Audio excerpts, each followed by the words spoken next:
안녕하세요. 주식 가격은 왜 오를까요? 주식 가격의 이면에는 많은 요인들이 숨어 있습니다. 너무 많아서 어떻게 해석해야 할지, 어떻게 이해해야 할지 난해합니다. 하지만 간단한 모델을 머릿속에 담고 있으면 거의 대부분의 현상을 이해할 수 있습니다. 바로 경제학의 기본 원리, 수요와 공급의 법칙입니다. 주식 가격이 오르는 이유는 수요가 공급보다 많아서, 주식 가격이 내리는 이유는 수요가 공급보다 적어서, 이 관점을 머릿속에 담아두고 주식 가격을 보면 주식 시장에서 일어나는 거의 대부분의 현상들을 이해할 수 있습니다. 주식 시장에는 많은 요인들이 주식 가격의 앰플리튜드에 영향을 미칩니다. 앰플리튜드는 진폭이라고 합니다. 앰플리튜드는 파동에서 Y를 말합니다. 올라갔다가 내려갔다가 하는 이 높이를 Y라고 하죠. 0에서 A까지의 높이를 말합니다. 주식 가격의 진폭이 클수록 어지럽겠죠. 하지만 변동성은 커서 수익 기회가 생길 수도 있습니다. 반면에 마음 편안한 장기 투자를 원하는 사람들에게는 반갑지 않을 수도 있겠고요. 용수철을 길게 늘였다가 놓아봅니다. 그러면 용수철은 위아래로 흔들릴 겁니다. 시간에 따른 위치를 그래프로 그려보면 이렇게 위아래로 올라갔다가 내려가는 그래프가 그려집니다. 진동 중심에서 높이를 바로 진폭이라고 합니다. 이 전체가 진폭이 아니라 중심에서의 높이가 진폭입니다.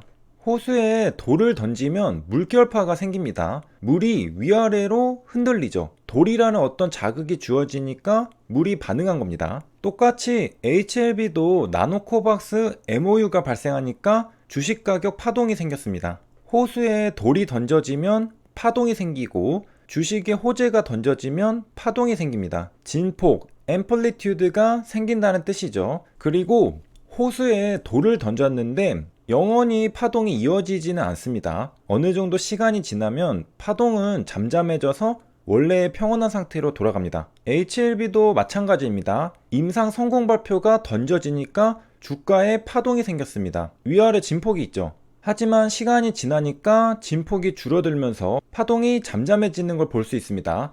변동성이 줄어들면서 원래의 평온한 상태로 돌아갑니다. 216대는 반대로 악재가 던져지니까 주가에 파동이 생겼습니다. 아래 위로 진폭이 있죠. 하지만 역시 시간이 지나니까 진폭이 줄어들면서 파동이 잠잠해지는 걸 볼 수 있습니다. 변동성이 줄어들면서 원래의 평온한 상태로 돌아갑니다. HLB 투자자들은 이 당시에 가장 힘들어했던 것 같습니다. 아마도 파동이 크게 나올 때는 하루하루가 급박해서 다음날은 어떻게 될까 기대감으로 버틸 수 있었던 것 같습니다. 하지만 이 당시에는 파동이 사그라들면서 내 계좌의 파란색에 변동이 없다 보니 심리적으로 우울감을 오랫동안 느꼈던 것으로 생각해 볼 수 있죠. 항상 날뛰는 주식은 없습니다. 파동이 생기다가 없어지고 다시 파동이 생기다가 없어지는 겁니다. HLB는 2019년부터 크게 4번의 파동이 있었습니다. 627 아래 파동, 임상 성공 발표 위 파동, 216 아래 파동, 나노코박스 위 파동이죠.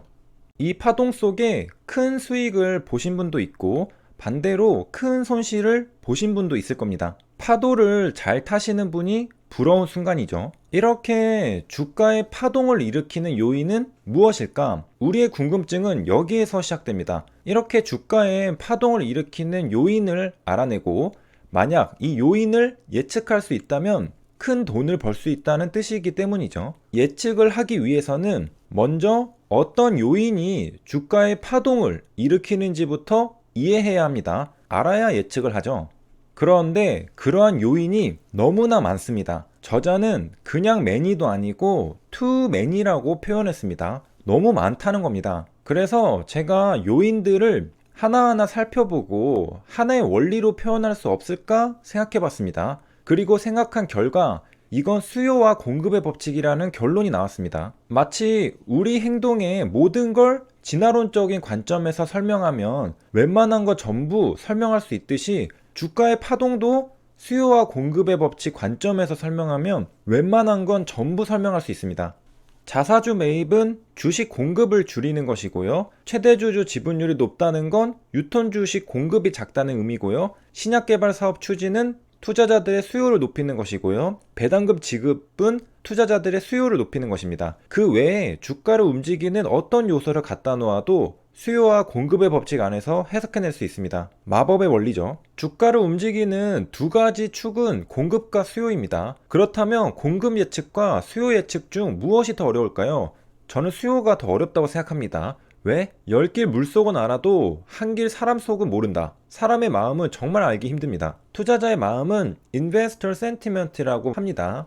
투자 심리라고 말하죠. market sentiment, investor attention이라고도 합니다. 시장에 널리 퍼져 있는 투자자들의 심리 상태를 말하죠. 흔히 황소와 곰으로 표현합니다. 만약에 투자자들이 주식시장이 상승할 거라 기대하고 있다면 bulish라고 표현합니다. 강세라는 뜻이죠. 반면에 투자자들이 주식시장이 하락할 거라 기대하고 있다면 bearish라고 표현합니다. 약세라는 뜻이죠. 그러니까 주식 가격을 예측하기 위해서는 공급도 알아야 하고 수요도 알아야 하는데 수요는 투자 심리를 말합니다. 그리고 수요를 자극하는 개별 요인들도 정말 많겠죠. 뉴스 기사, 공시들이 있습니다. 우리가 주식 시장을 접하다 보면 자연스럽게 호재와 악재가 무엇인지 학습하게 됩니다. 대부분의 투자자들은 호재인지 악재인지 구별할 눈을 가지고 있습니다. 그런데 무엇이 문제일까요? 바로 재료의 크기를 맞추는 게 힘들다는 거죠. 어떤 호재가 나오면 주가는 어디까지 상승할까? 그걸 모르면 고점 추격 매수가 되는 것이고, 그걸 알면 고점 추격 매수 같아 보이지만 사실 추가로 급등하기 전에 매수하고 큰 수익을 볼 수 있는 것이죠. 그러니까 한마디로 더 갈지 안 갈지를 안다는 소리입니다. 시세의 끝자락을 알면 고점 매도할 수 있는 것이고, 아직 시세가 끝나지 않았다는 걸 알면 또 한 번 매수해서 수익을 볼 수 있는 겁니다. 결국 시세의 끝을 알 수 있다는 건 재료의 크기를 아는 것입니다. 그리고 재료의 크기를 아는 건 주가 파동의 amplitude, 진폭을 안다는 것입니다. 그러니까 호수에 돌을 던졌을 때, 용수철을 늘렸을 때 어디까지가 진폭이 생길지 안다는 뜻이죠. 중심에서 어디까지 높이가 형성될지 안다는 뜻이죠. 진폭을 안다는 건 높이를 안다는 것이고 고점을 안다는 뜻입니다. 이런 걸 스스로 학습해서 아는 사람도 있고 대부분 주식 고수들은 이 높이를 압니다. 그리고 컴퓨터로 학습시켜 보려는 사람도 있습니다. 이렇게 해서 이번 시간에는 수요와 공급의 법칙, 진폭, 앰플리튜드에 대해 알아봤습니다. 참고로 우리가 살펴보는 논문은 2021년 8월 6일에 억셉트 되었는데, 그래서 코비드 19에 대한 이야기도 나옵니다. 퍼블리시 된 건 9월 17일이네요. 그러니까 코로나 팬데믹 시기에도 머신러닝 논문들은 꾸준히 발표되고 있는 것을 볼 수 있습니다. 그리고 주가에도 큰 영향을 줬던 사건이니만큼 논문에서도 언급되는 걸 발견할 수 있죠. 여기까지 시청해주셔서 감사합니다.